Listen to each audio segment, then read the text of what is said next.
Rusia akhirnya menghentikan partisipasinya dalam kesepakatan biji-bijian Laut Hitam, sebuah kesepakatan yang memungkinkan Ukraina mengirimkan hasil pertaniannya ke pasar dunia.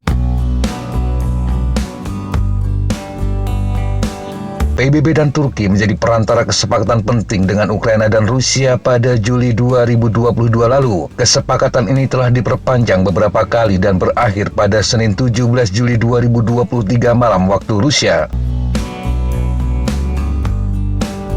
Juru bicara Kremlin Dmitry Peskov menegaskan perjanjian Laut Hitam tidak lagi ada. Alasan penghentian menurutnya karena bagian dari perjanjian Laut Hitam tentang Rusia sejauh ini belum dilaksanakan. Namun Peskov menegaskan Rusia masih membuka pintu jika bagian Rusia dari perjanjian tersebut terpenuhi.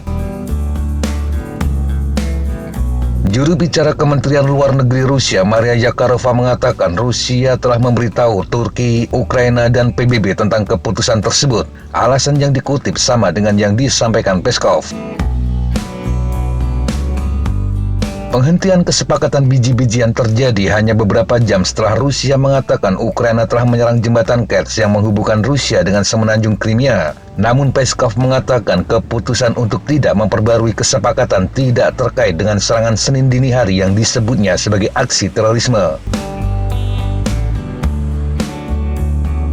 Ukraina dan Rusia adalah dua produsen pertanian terbesar di dunia. Keduanya adalah pemain utama di pasar gandum, jelai, jagung, loba, minyak loba, biji bunga matahari, dan minyak bunga matahari. Rusia juga dominan di pasar pupuk.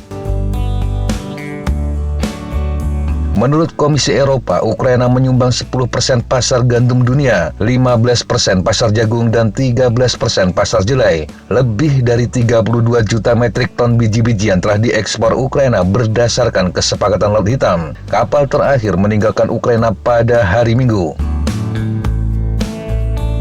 Invasi Rusia ke Ukraina pada Februari 2022 membuat harga komoditas pangan melonjak ke rekor tertinggi tahun lalu. Ini berkontribusi pada krisis pangan global yang juga terkait dengan konflik lain, efek pandemi COVID-19 yang masih ada, kekeringan, dan faktor iklim lainnya. Harga tinggi untuk biji-bijian yang dibutuhkan untuk makanan pokok di negara-negara di Timur Tengah dan Afrika memperburuk tantangan ekonomi. Ini mendorong jutaan orang ke dalam kemiskinan atau kekurangan pangan.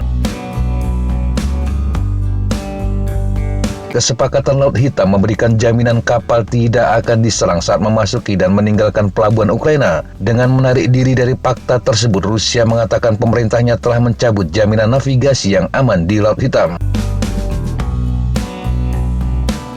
Perjanjian terpisah memfasilitasi pergerakan makanan dan pupuk Rusia yang juga penting untuk rantai makanan global. Meski ekspor semacam itu tidak terkena sanksi Barat, Moskow mengatakan pembatasan pembayaran, logistik, dan asuransi telah menjadi penghalang pengiriman. Permintaan utama Moskow adalah agar Bank Pertanian Rusia dihubungkan kembali ke sistem pembayaran internasional SWIFT. Seperti diketahui, Bank Rusia diputus dari SWIFT oleh Uni Eropa pada Juni 2022.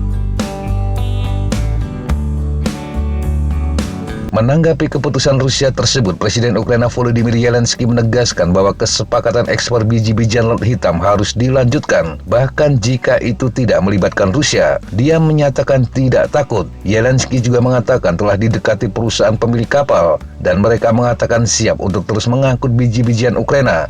Jika Ukraina melepaskan mereka dan Turki terus membiarkan mereka lewat, maka menurut Zelensky semua orang siap untuk terus memasok biji-bijian.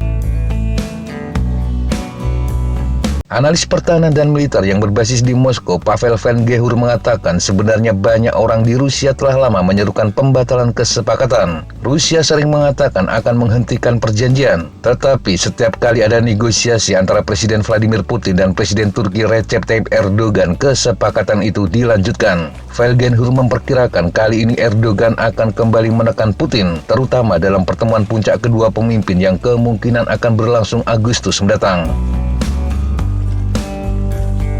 Rusia telah setuju 3 kali dalam setahun terakhir untuk memperpanjang kesepakatan Laut Hitam, tetapi juga sempat menangguhkan partisipasinya pada akhir Oktober sebagai tanggapan atas serangan drone terhadap armadanya di Crimea. Terpisah, Presiden Turki Recep Tayyip Erdogan mengatakan dia yakin Putin menginginkan kelanjutan kesepakatan ekspor biji-bijian Laut Hitam. Berbicara kepada wartawan, Erdogan mengatakan akan membahas kesepakatan itu dengan Putin ketika mereka bertemu Agustus mendatang.